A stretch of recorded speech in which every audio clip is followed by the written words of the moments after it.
Ma liste est à gauche et écologiste, puisque on peut pas ici, d'autant plus à Montpellier, où on a un taux de pauvreté qui est élevé, allier l'écologie et la gauche, c'est quelque chose de logique pour nous. Nous avons des principales mesures, dont la première est sur les transports, 300 km de pistes cyclables avec un gros budget, des bus à haut niveau de service sur des voies réservées, et puis cette fameuse ligne 5 de tramway que nous attendons à Montpellier depuis bien longtemps et que nous souhaitons pour 2022.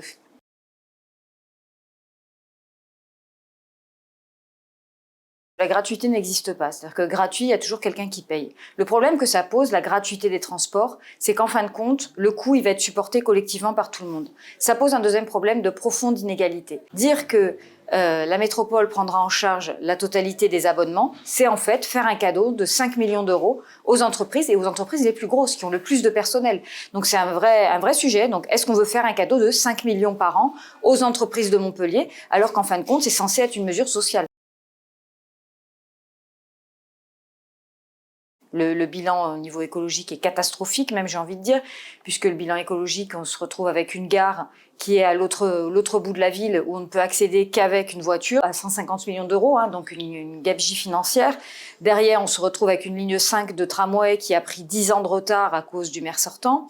Et puis on se retrouve avec tout de même 6 voies d'autoroute supplémentaires. 6 voies d'autoroute qui ont entraîné une pollution à Montpellier, une pollution de l'air. On a détruit les terres agricoles en y construisant des immeubles à foison. L'industrie du béton s'y a bien fonctionné, mais sur des terres agricoles. On a une véritable responsabilité. Je crois qu'on n'est pas à n'importe quelle élection, on n'est pas à n'importe quel moment dans la vie de l'espèce humaine, j'ai envie de dire. Le GIEC nous dit clairement, on a 10 ans pour changer les choses. On a une serre qui va se créer au-dessus de la tête. Donc qu'est-ce qu'on fait? C'est maintenant. On sait que 70% des solutions sont locales. Donc les solutions locales, 70%, clairement, c'est la mairie, c'est le maire. Je vous rappelle que j'ai gagné cette primaire, 1200 inscrits, 800 votants. J'ai été élue à la primaire des écologistes. Un petit groupe a essayé de renverser le truc quand ils ont vu que les sondages étaient très bons, puisque j'étais donnée largement gagnante devant le maire sortant, sans m'allier à personne, avec les écologistes sur cette liste. Voilà, ils ont souhaité faire ça. Le tribunal, il y a quelques jours, le tribunal de Bobigny nous a donné raison, a dit qu'effectivement, on n'avait pas le droit, Europe Écologie Les Verts n'avait pas le droit de faire ce qu'ils avaient fait, c'est-à-dire de me retirer l'investiture, le logo et le reste.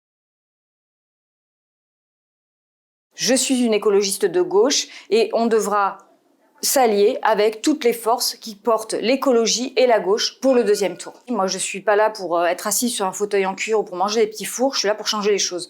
Donc je m'allierai et je travaillerai avec des personnes qui veulent réellement changer les choses et réellement faire de l'écologie. Si c'est pour faire du greenwashing et passer de la peinture verte, sincèrement, je serais plus efficace ailleurs, dans l'associatif ou ailleurs.